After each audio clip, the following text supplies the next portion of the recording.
Bon, l'urgence consiste en deux choses. Rapidement définir les organes qu'on doit créer pour porter la transition.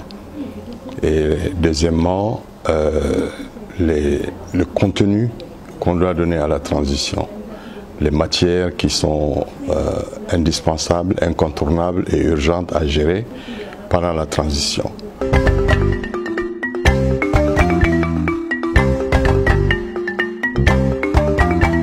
Pour ce qui concerne la première partie, nous avons fait une déclaration écrite dans laquelle nous avons proposé 3 institutions et 3 organes. La première institution, c'est le président de la transition ou la présidente de la transition. La deuxième institution, c'est le Premier ministre ou la Première ministre avec son gouvernement.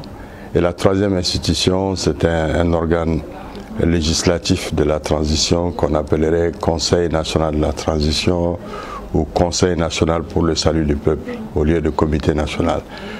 Donc en plus de ces 3 institutions, nous avons proposé un cadre de concertation composé de représentants de partis politiques, de groupes socio-professionnels, des organisations de la société civile, pour travailler sur les priorités qui seront retenues et émettre des conclusions.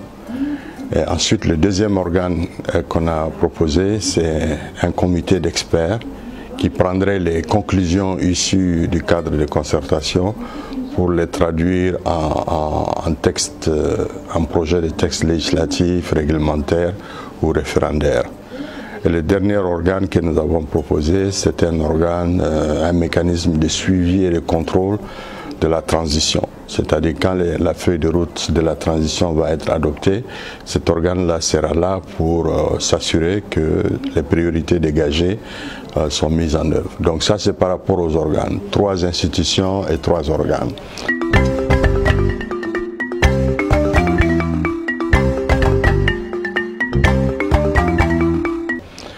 Par rapport au contenu, nous avons fait un choix.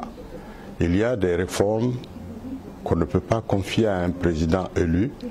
Pourquoi? Parce que si le président élu les mène, il y a des chances qu'il les organise de manière à ce que ça lui soit profitable à lui ou à son parti ou à sa famille.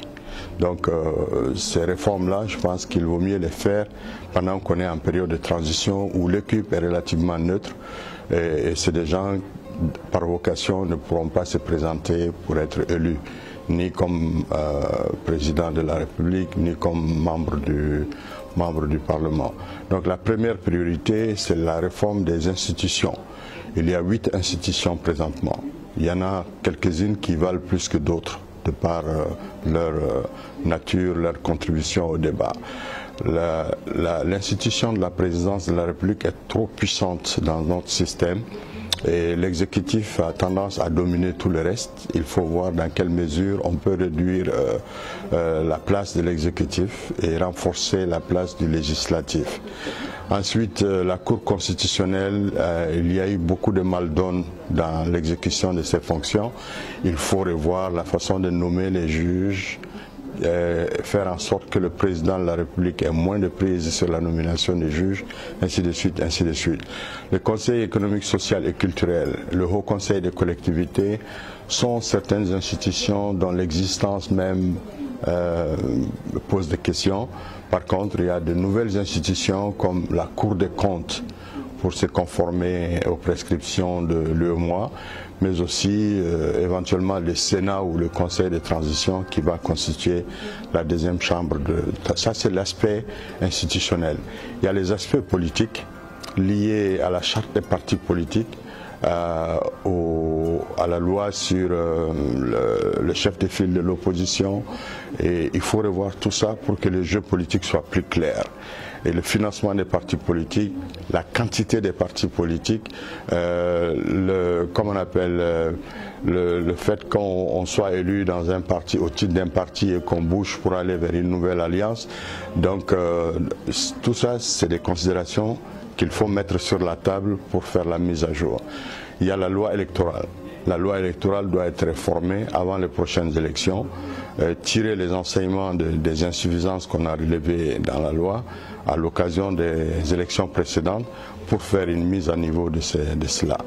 Il y a l'accord pour la paix et la réconciliation nationale qui mérite une relecture pour que les Maliens, dans leur ensemble, se l'approprient et en facilite la mise en œuvre.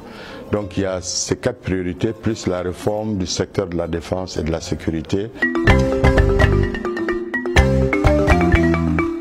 C'est des attributions qui vont au-delà de la période de transition. Par exemple, la lutte contre la corruption, l'amélioration des conditions de santé, les prestations de services publics, électricité, eau et autres, l'école, c'est des questions continues. Qu'il y ait transition ou pas transition, quel que soit le gouvernement qui est là, il est obligé de gérer ça au quotidien. Donc on ne considère pas ça comme une des priorités de la transition, mais c'est une priorité nationale. Donc les 4 priorités que je confierais moi à la transition, ce serait ça, les réformes institutionnelles, la réforme politique, la réforme du code électoral et éventuellement la réforme de l'accord pour la paix et la réconciliation nationale et la réforme de la sécurité et de la défense.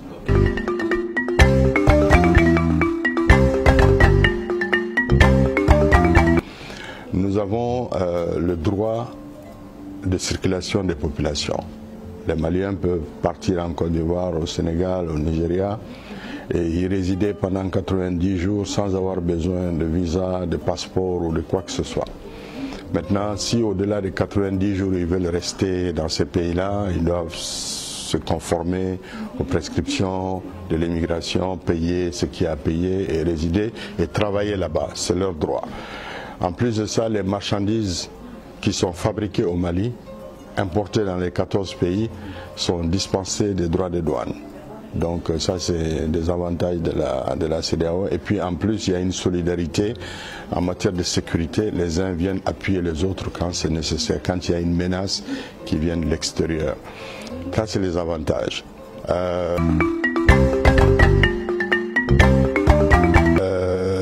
Le risque qu'on court en refusant de nous conformer aux recommandations de la CEDEAO, c'est ce qu'on est en train d'encourir maintenant, c'est-à-dire la fermeture des frontières, la suspension du commerce et la suspension des opérations financières et monétaires.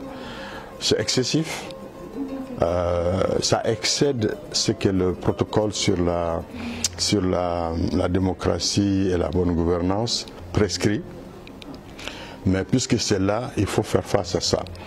Maintenant, beaucoup de gens disent qu'il faut sortir de la CEDEAO pour montrer qu'on est souverain. On peut le faire, mais étant un pays qui n'a pas accès au littoral, à la mer, nous avons besoin de transiter par des pays. Et nous sommes entourés sur 7 pays qui nous entourent. Il y en a 5 qui sont de la CEDEAO. Il n'y a que la Mauritanie et l'Algérie qui ne soient pas de la CEDEAO. Ceux-ci, on peut les utiliser. On peut faire passer notre marchandise, mais au vu de la situation sécuritaire qui prévaut dans le nord du pays et vers la frontière mauritanienne, c'est très difficile que le commerce se fasse de façon régulière. Ils risquent de subir les excès de trafiquants de tout genre.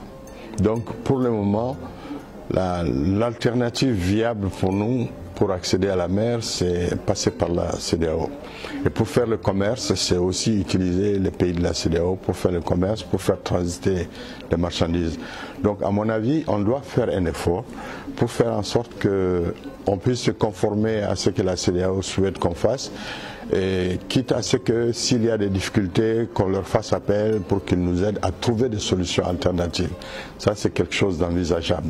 Mais il ne faut pas rompre avec la CEDEAO parce que la crise va finir un jour.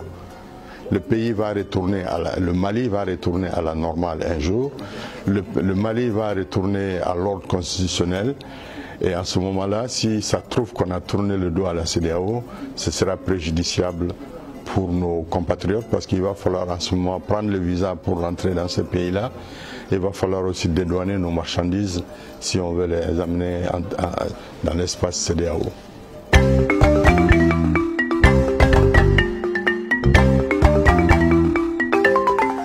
message, en tant qu'ancien président du Comité national d'organisation du dialogue national inclusif, c'est que la transition fasse bon usage des conclusions et recommandations du dialogue national inclusif. Tous les problèmes auxquels notre pays est confronté trouvent leur solution dans les conclusions et recommandations du dialogue national inclusif. On ne pourra rien organiser qui soit aussi grand, aussi profond que le dialogue national inclusif. Donc il faut faire recours au dialogue national inclusif. On a besoin de rester soudés en tant que Maliens. On a besoin de ne pas défier la communauté internationale. Faisons en sorte que dans notre situation, on trouve des alliés, pas seulement au Mali, mais à l'extérieur du Mali.